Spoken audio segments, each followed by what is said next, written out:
Hi hello welcome to my channel. ఇవాళ నేను onion pakoda ఎలా వేసుకోవాలి, స్నాక్ ఐటమే అందరికీ తెలిసే ఉంటుంది. సో తెలియని వాళ్ళు ట్రై చేయండి. సో చాలా ఈజీ, ఈవినింగ్ ఫాస్ట్గా స్నాక్ ఐటమ్ అయిపోవాలి అనుకుంటే అందులో. సో నిన్న వర్షం పడింది కదా, సో ఆ క్లైమేట్లో సో వేడివేడి పకోడా నాకు తినాలనిపించింది. సో నేను వేసాను అనమాట. సో అలాగే షూట్ చేశాను ఇదంతా ఎలా చేయాలని చెప్పేసి.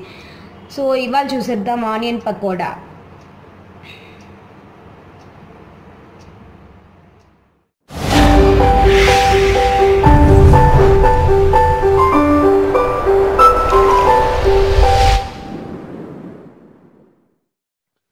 సో ఆనియన్ పకోడాకి ఏమేమి కావాలంటే ఆనియన్స్, వంట సోడా, పచ్చిమిర్చి, బేసిన్ పౌడరు, సాల్ట్, జీరా, ఎండు కరివేపాకు. సో ఎండు కరివేపాకు అయితే స్మాష్ చేసి వేసుకోవచ్చు, అందుకని అది తీసుకున్నాను. సో ఎలా మిక్స్ చేసుకోవాలో చూద్దాం. ఫస్ట్ 1 కప్ ఆనియన్స్ యాడ్ చేశాను. అలాగే గ్రీన్ చిల్లీ యాడ్ చేస్తున్నాను. ఆనియన్స్ వచ్చేసి కొంచెం పెద్దగానే స్మాష్ కట్ చేసి పెట్టుకున్నాను. నాకు పెద్దగా ఉంటేనే ఇష్టము. లేదు మీకు చిన్నగా కావాలనుకుంటే ఇంకా చిన్నగా కట్ చేసుకోవచ్చు. సో గ్రీన్ చిల్లీ కూడా చిన్నగా ఒక 2-3 కట్ చేసి వేసుకున్నాను. తర్వాత ఎండు కరివేపాకు స్మాష్ చేసి యాడ్ చేశాను అనమాట. సో స్మాష్ చేస్తే మనకు పెద్దగా తెలియదు కదా, సో తినేస్తామన్నమాట. తర్వాత బేసిన్ పౌడర్ యాడ్ చేశాను. సో బేసిన్ పౌడర్ క్వాంటిటీని బట్టి మళ్ళీ యాడ్ చేసుకుందాం కొంచెం. తర్వాత వంట సోడా యాడ్ చేస్తున్నాను కొంచెం, చిటికెడు. తర్వాత సాల్ట్, టేస్ట్కి తగినంత సాల్ట్ యాడ్ చేస్తాను. తర్వాత జీరా అనమాట, శనగపిండి కదా, సో డైజెషన్కి జీరా కానీ లేదా వాము యూజ్ చేస్తే బాగుంటుంది. సో ఇలా రావాలి బ్యాటర్. పకోడా వేసుకునేకి కొంచెం గట్టిగా ఉంటే సో మనకి క్రిస్పీగా వస్తాయన్నమాట. సో నాకు ఆనియన్స్ ఎక్కువ ఇష్టం అనమాట. సో ఆనియన్స్ ఎక్కువ వేసుకున్నాను. చిన్నపిల్లలకి అలా అయితే మనం ఆనియన్స్ ఇంకా చిన్నగా స్లైస్ చేసుకొని వేసుకుంటే బాగుంటాయి, వాళ్ళకి కనిపించదు అనమాట. నాకెందుకో ఆనియన్ ఫ్లేవర్ తగిలితే సో ఆనియన్స్ ఇలాగ ఉంటేనే ఎక్కువ ఇష్టం అనమాట. సో అందుకే ఎక్కువ క్వాంటిటీలో వేసుకున్నాను.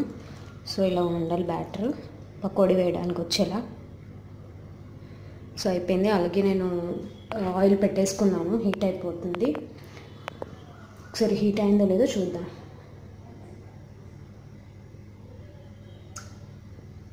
సో ఇంకొంచెం హీట్ అవ్వాలి ఆయిల్. సో కొంచెం హీట్ అవ్వగానే పకోడీ వేసేసుకో.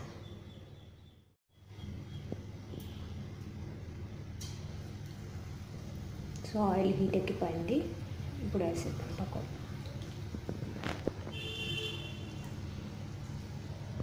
స్టవ్ సిమ్లో పెట్టుకున్నానండి, మనకి చేతికి హీట్ వస్తుంది కదా, సో దట్.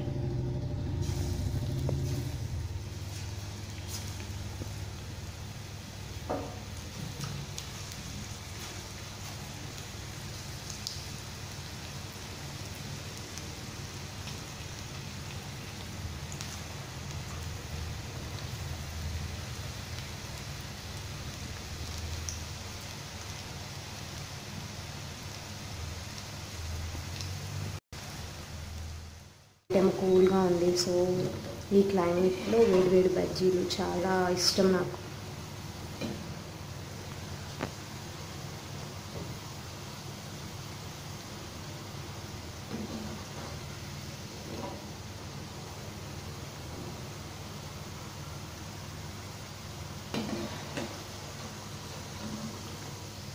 సో ఇప్పుడు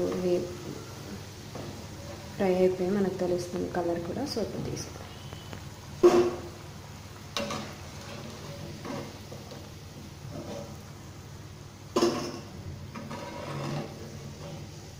అలాగే నెక్స్ట్ ఇంకొకటి ఉన్న బ్యాటర్ మొత్తం నేను వేసేస్తాను. సో నేను ఇక్కడ టిష్యూ పెట్టుకొని ఒక ప్లేట్లో ఇవి తీసాను అనమాట.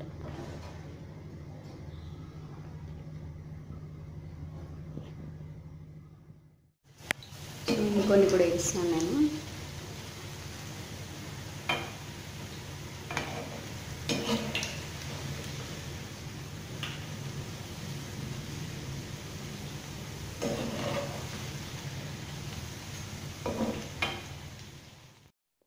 సో వేడి ఆనియన్ పకోడా రెడీ. నిన్న వర్షం పడుతుంది, సో ఆ క్లైమేట్లో ఇవి తింటూ ఉంటే చాలా చాలా బాగుంది. సో అందరూ ట్రై చేయండి.